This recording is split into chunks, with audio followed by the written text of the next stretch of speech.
quick little podcast, man. After the gym podcast, me and my brother, man, go ahead, see Bo. Say something cool to these people. Yes, sir. After the gym, you feel me? Yep. A So, little workout. first things first, my man had to transition gyms from American Barbell back to City Sports. Why did you transition from American Barbell back to City Sports, sir? Put me on a spot like that, guy.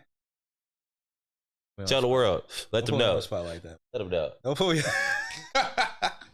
Don't put me on a spot. Well, for scenery, scenery. Scenery. Yeah, for better term. What kind of scenery? What kind of scenery? More eye candy. Eye candy. Yeah, just getting that pump and getting that feel. Just like we was talking about earlier, clubs say, women free before 9 or women free before 10. There's a reason for that. There's a reason for that, buddy. There's a reason for that. Why do you think that is? It just gives your establishment more appeal. Women are beautiful. It's God's creation. The best creation God made. Hey. So you want to see that, you might not be talking to no woman. You might not want to do nothing with a woman. But you still want to see that. You want to see women around. Sure, anywhere you at. Off tops. And when you're at the gym and you're working out, and if you're working out at a gym where it's nothing but a sausage fest in there, you're not going to be as motivated as you normally are to try to, progressively overload, because that's what you're doing in the gym. The point is to get a little more weight or get one more rep. Right. You know what I mean? We're trying to get stronger. Right. And when that thick thing walk by or happens to sit right next to you. Right next to you. Like right there. Yeah. Buns. Oh, yeah. Pick up that heavyweight, boss. Yeah. More plates. Hey, I got any more weight in the back? Another 45. Yeah. I need another one. These the biggest dumbbells y'all got? 150? Where's the bigger dumbbells? You got 200 dumbbells? You feel me? Like on GOD. That's 200. What happens when the yams walk in. Yeah. When them yams get there, it's a different story. Yams is crucial too. But one thing I want to talk about gym buns, since we are talking about gym buns. Are we talking about gym buns? Yeah, we talking about gym. You started it, so. Oh, okay, well, the fuck we talking about gym buns? You put me on the spot right away. Gym buns. Let's go, gym buns. All right, well, gym buns. I think that niggas have gotten confused with a woman who looks good compared to a woman who's just cakey, like who's just thick. I think there's a confusion and there's a weird gray line that people like to flirt with. You know what I mean? It's not black or white no more. It's not like, oh, is she cute or is she not? It's more so, is she cute or is she not? Now, when she's thick, yeah, she thick. It's like that's the only answer. Yeah, like no, she can't just be just thick. Like you got to keep in mind, like it's good to go to the gym and it's good to have your body looking right, females. But if you're ugly, you're ugly. Put the mask back on. Put the mask back on so you look a lot better, sweetie. That works. Because there used to be some females at the gym. Boy used to get the look. I was like, oh, she banging. Oh my God. But then as soon as that mask came off, oh my God. What the fuck happened to her face? You know what I mean? So I just hope you dudes be hyping them up. Yeah, y'all be hyping these females up just because she thick. You in her DMs and liking every picture, just doing thirsty ass this and thirsty ass that. Yeah, it's bad. Bruh, she's probably not that beautiful. Probably not even that cute. She's thick. Yeah. So that means something. That stands for something, but that's not the one. Oh. Like she's and if she didn't have no buns, would you still look at her like that? I'm just, I don't know. But the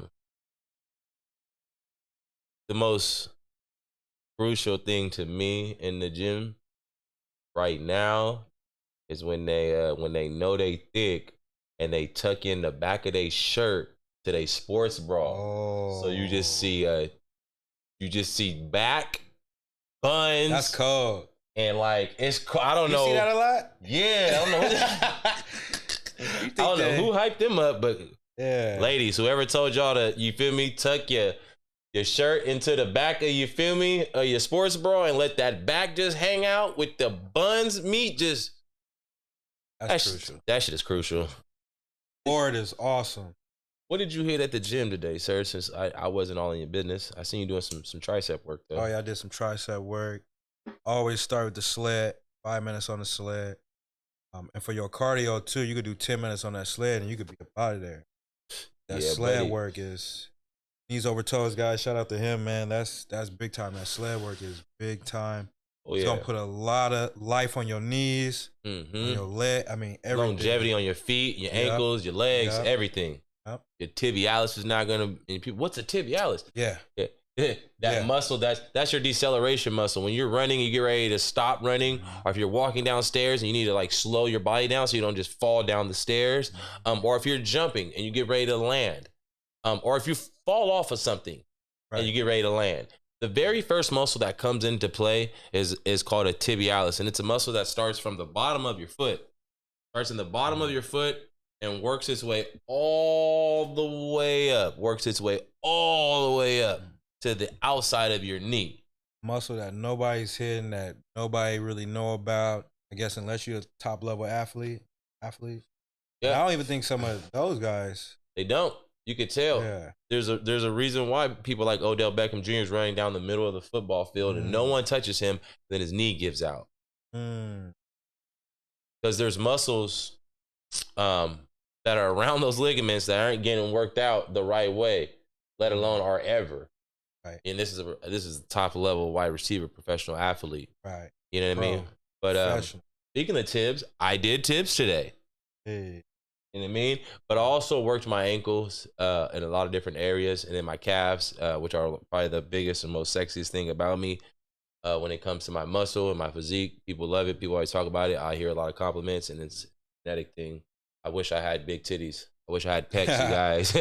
Pecs. I wish I had these juicy pectoral muscles, but I can bench press something. You feel me? You got a little, but it's not what I want it to be. But when you look down here and you see all of this, you're like, oh, that's a calf, all right. That's girthy. That thing is a rock. You know what I mean? But so a lot of it is genetic.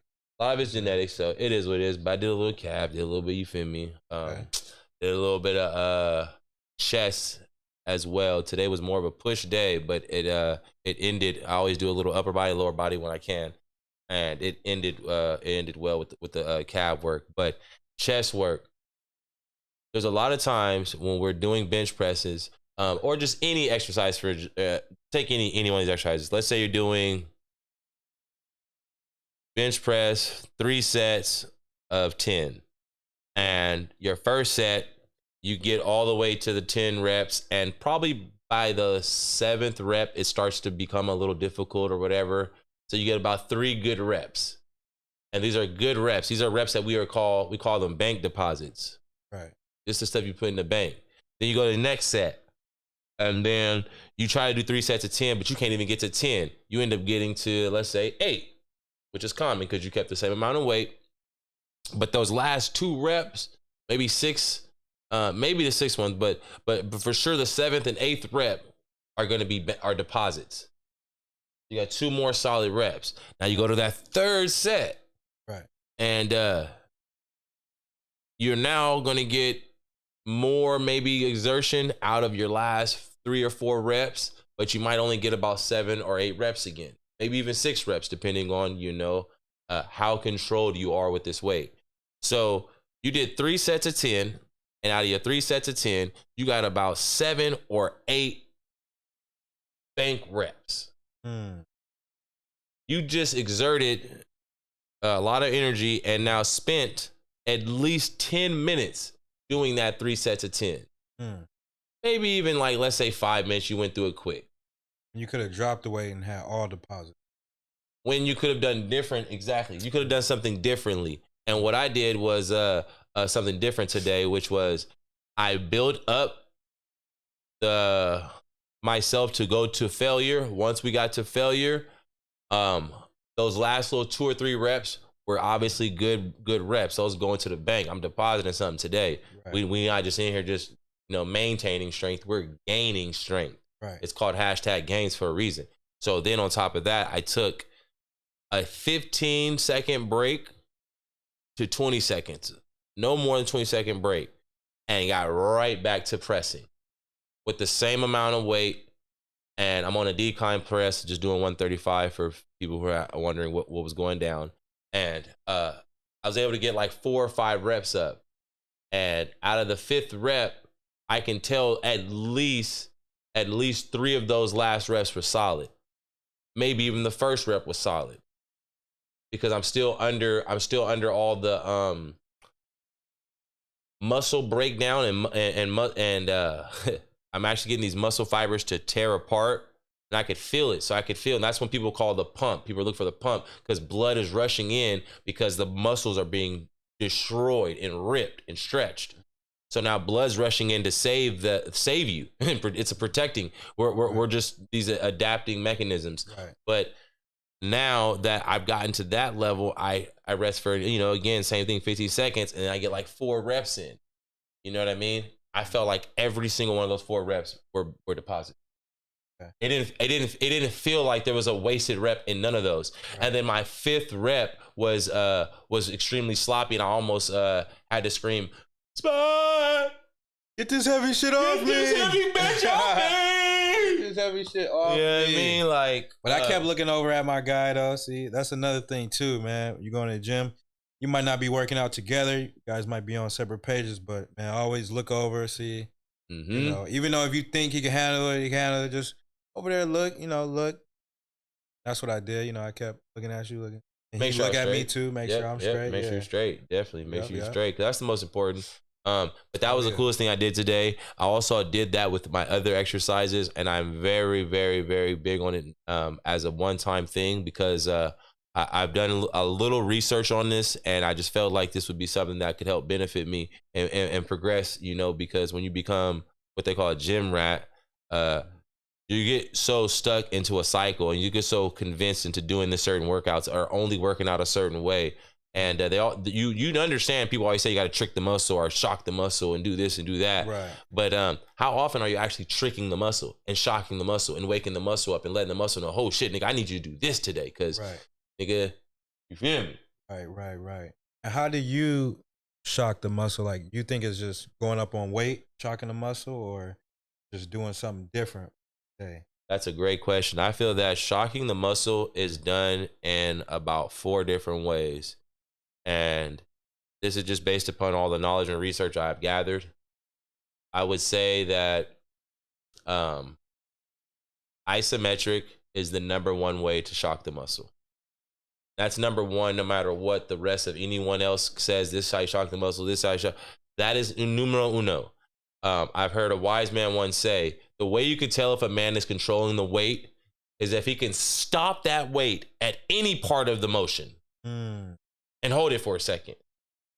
If he can do that, then he actually can control that weight. That's the weight he should be working out with. Okay. If you can't do that, if you're doing a curl and you can't stop right here for a second, or stop right here for a second, or if you're doing a squat and you can't stop right here for a second and just wait for a second and then continue your motion, if you can't pause at any random second with that weight, you can't control that weight. You know what I mean? So isometric is big because that then puts you in a stuck isometric position where you ain't moving. Like you got to hold it there. And isometrics are great to shock the muscle. Yeah. It's number 1. There's no way around it.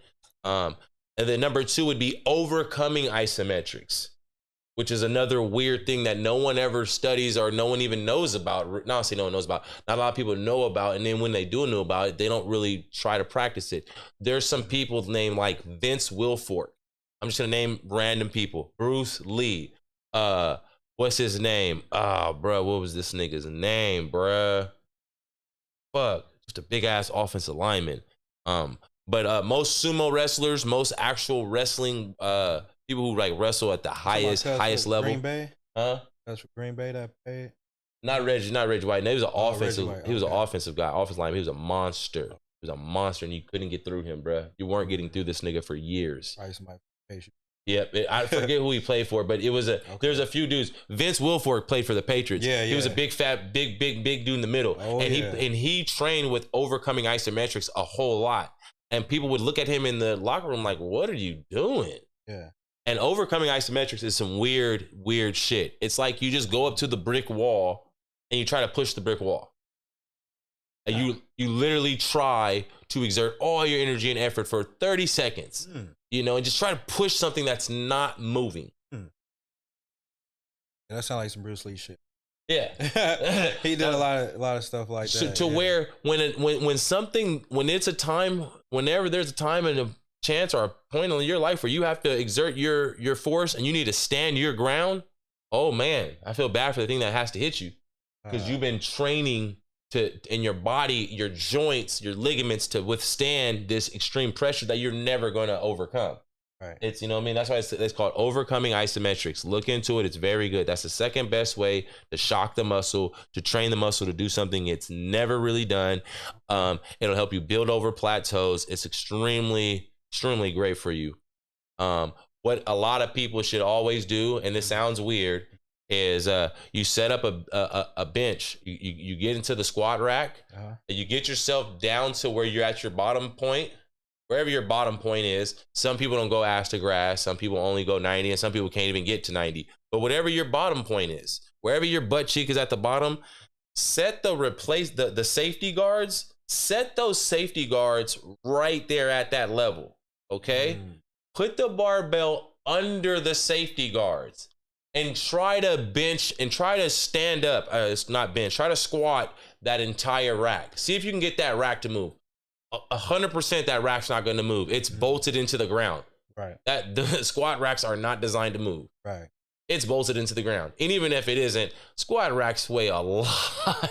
Those things weigh like 800 pounds, 500 pounds. You're not going to get up from that bottom position anyway. But get in a safe, controlled spot, make sure your back is straight, and try to stand up and do those for like 30 seconds.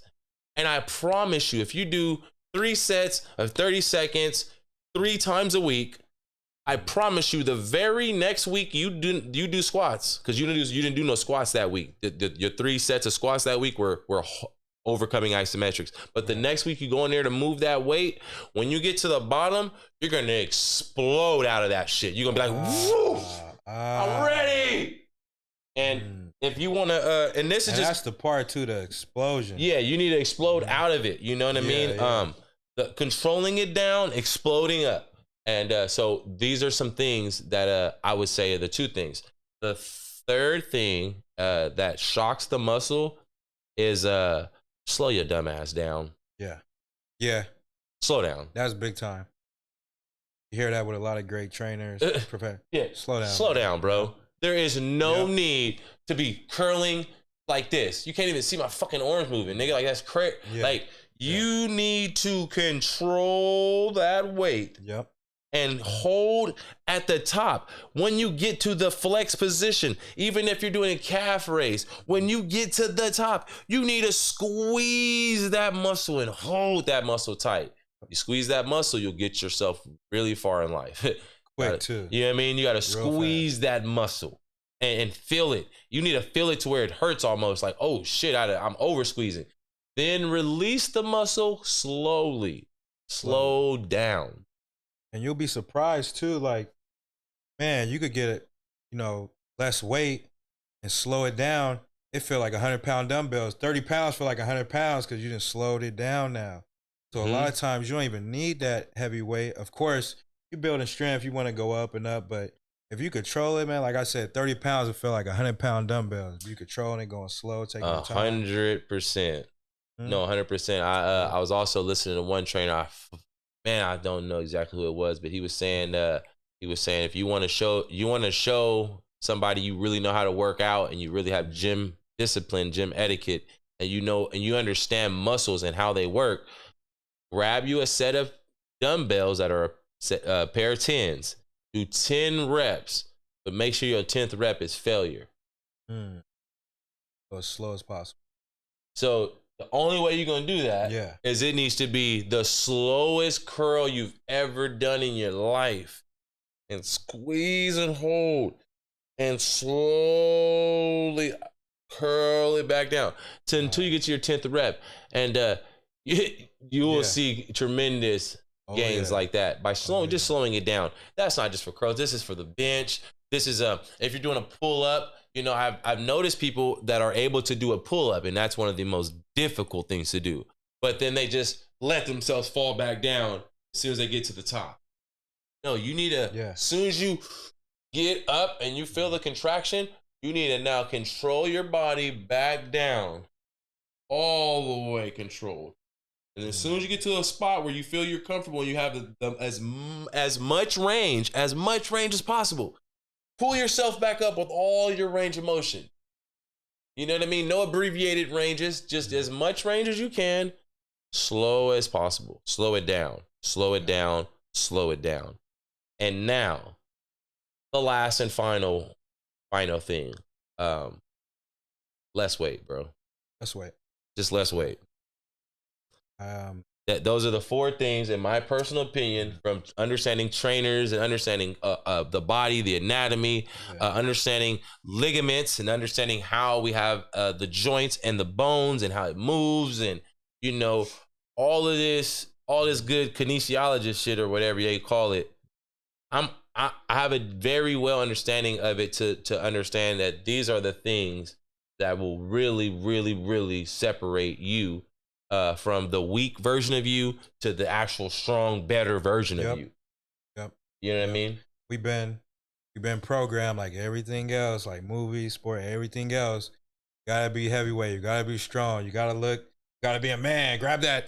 You know, as soon as you get in it, you just start working out. Grab that 50-pound dumbbell. Go, go, go. Right. It's not that type of party, man. Like I've been listening to a lot of good trainers lately, man. We going to gym. We're not going to gym to get hurt. You know, we're not going to gym to hurt ourselves. We're going to gym to get stronger, get a better version of yourself.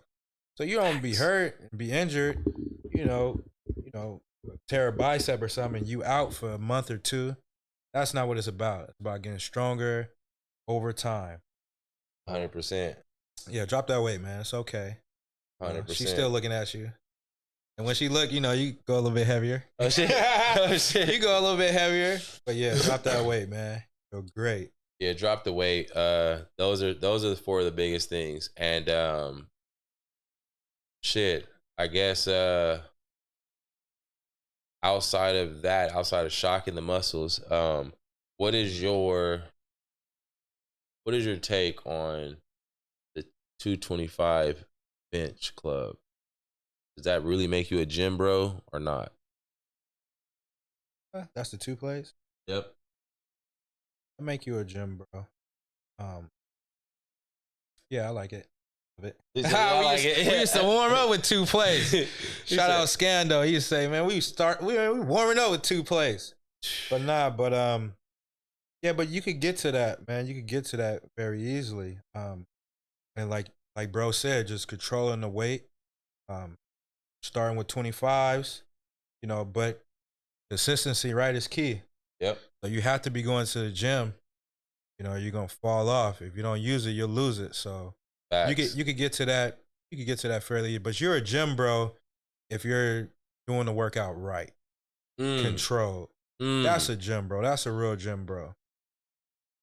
But, yeah, you could get to the 225 club. I ain't getting in there no time soon, but I ain't really trying to push it. Yeah, but you still a gym bro. You there? This your 7th day in a row going to the gym? Yeah, I do strong stuff. Yeah. But you could do the 225 on a squat, right? Like water. See what I'm saying? Cakewalk. What? 15 reps? 20? It don't matter. Yeah. It don't matter. So, does that make you a gym bro? I mean, yeah, you got to be able to throw on more weight on your back than you're pushing over your chest, in my opinion. Right. So you got to work those things out. I'm pretty sure everybody heard strongest part of your body is your legs. Mm-hmm.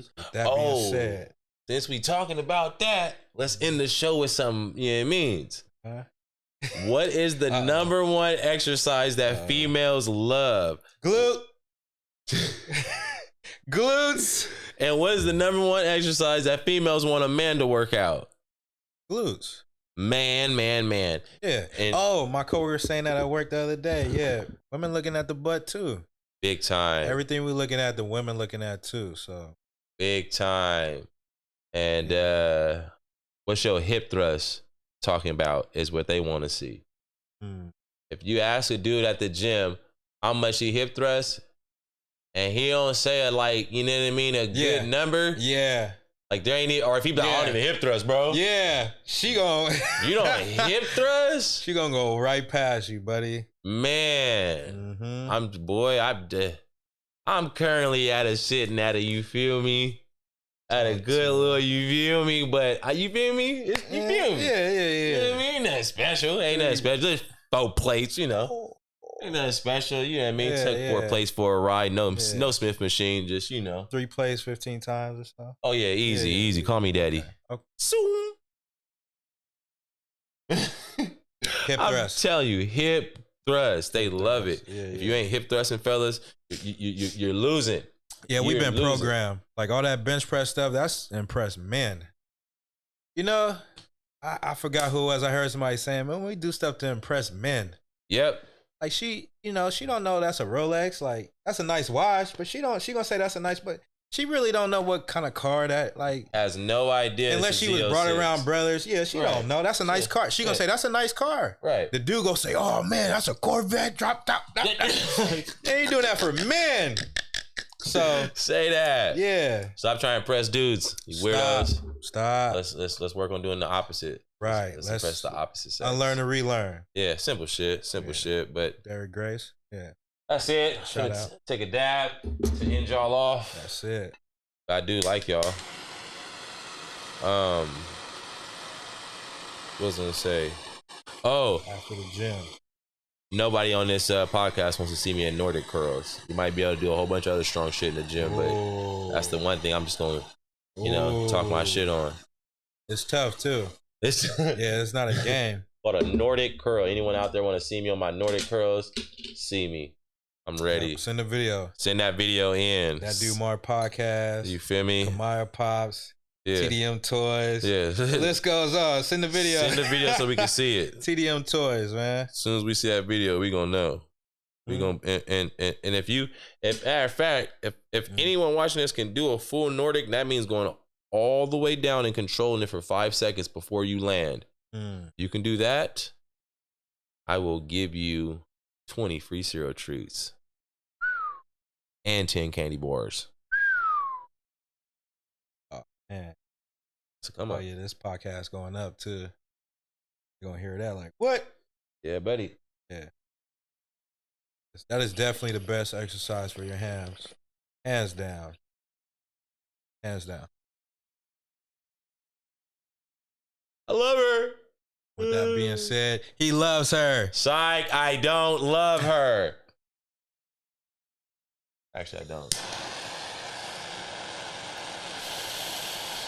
Yeah, it's crucial. Love her? It's crucial. Yeah. Imagine walking in the gym and ain't nothing but thick white girls everywhere. All kinds of bitches up in here. Hey, what did I tell you about disrespecting my Nubian princesses? With disrespect, oh my God. The mother of Mecca is right here before me. Do my eyes not deceive me, or am I looking at the goddess Isis herself? Can you do me a favor, my brown skin angel? Can you tap that white girl for me? My milk of magnesia. Oh, after the devil made you, he broke the mold. Well, maybe you and I could make a little jungle fever. That'd be weird. Different. Like Nebraska? It's like Nebraska, huh? They country for white boys. They football team always raw. That's probably like in Nebraska or something. Just thick white girls everywhere. Probably. I like chocolate myself, but that's just me. Sister party. I'm out of here, nigga. After the Gym podcast. Squad. Quad.